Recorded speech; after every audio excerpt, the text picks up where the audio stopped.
Welcome sa DRS 2.0. Fresh at nagbabagang happenings ba ang hanap mo? Mga padabarkads man yan o mga trending topics? Pwes, sagutin natin yan. Kaya naman isubscribe nyo na ang ating channel para sa mga nagbabagang balita everyday.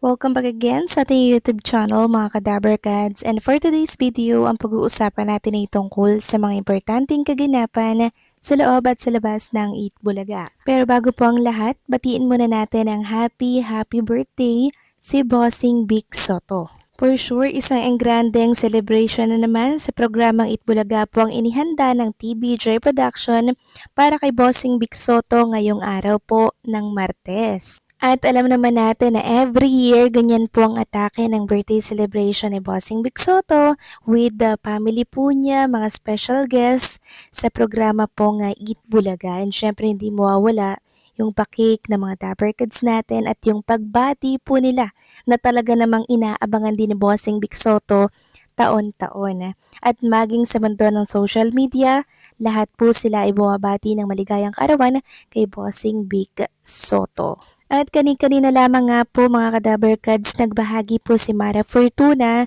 ng picture ni Bossing, kasama po si Tito Soto, si Maru, si Bal, and syempre yung buong pamilya po mga Kadabarkads na talaga namang ito po ay kuha sa isang mall sa ibang bansa. Makikita nga dyan, kasama din po si Mama Jenny F. na talaga namang madalas ay nakakasama ng pamilya ni Bossing Vic Soto pag may mga special po na occasion na katulad nito. So possible na pre-recorded po ang Itbulagang mapapanood natin mamaya kasi nga po mga Kadabarkads, ito po ay shoot nung nakaraang week pa at yan naman talaga yung nakakasanayan natin every Martes, Lunes, pre-recorded, Miyerkules, live na live.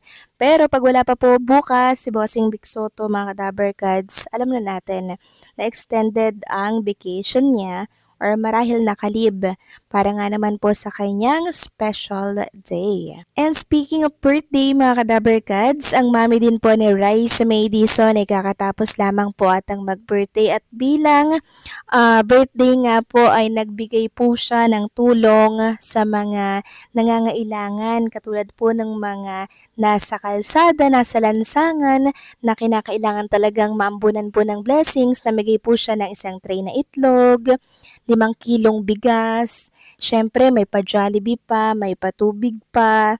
So napakasaya po ng mga taong nabibiyayaan po ng mami ni Raisa May Dizon at bakas yun sa kanilang mukha. So nakaka-happy lang dahil kahit na sa mga simpleng paraan talaga naman pong nag-share ng blessings, no? Itong mami po ni Raisa May Dizon. Tunay ang napakabuti din po ng puso ng mami ni Raisa May. Ito po talaga yung karapat-dapat na suportahan mga Kadabarkads. Kaya sa mga hindi pa po nakapollow sa Team Riza, ipollow nyo yan mga Kadabarkads kasi nagiging instrumento rin ang mami ni Riza May Dizon sa iba para makatulong.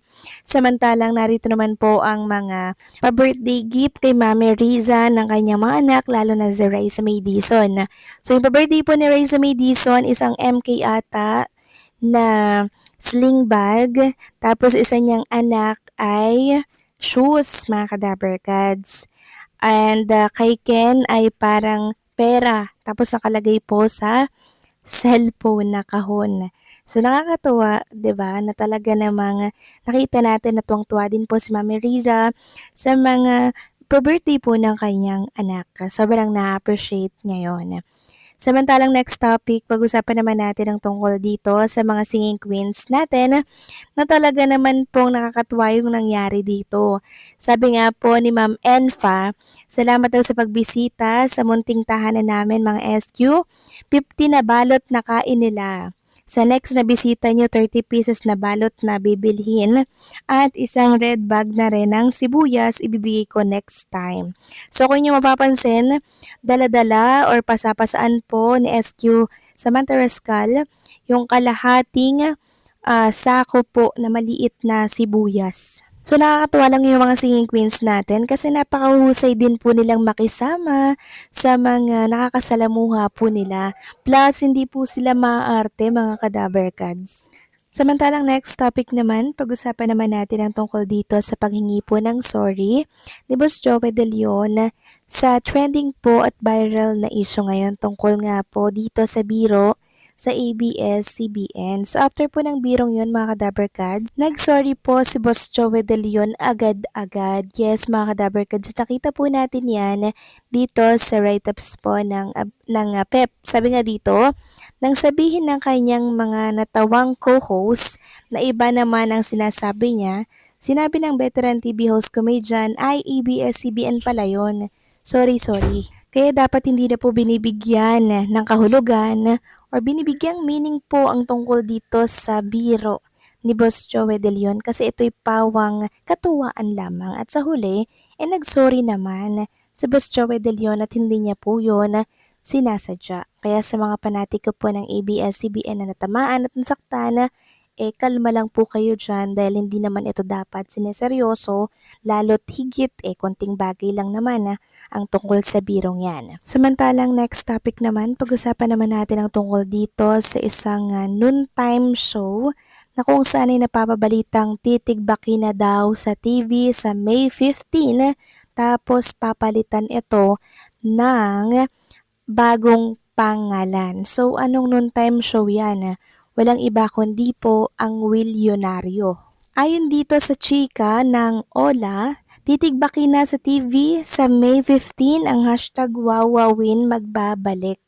Ang katanungan nga po ng marami, bakit tila hindi mapalagay itong title ng noontime show ni Willie Rebillame. So pag sinabi kasing Willionario at pag sinabing Wawawin, iba-iba po kasi yan mga Kadaberkads ng atake.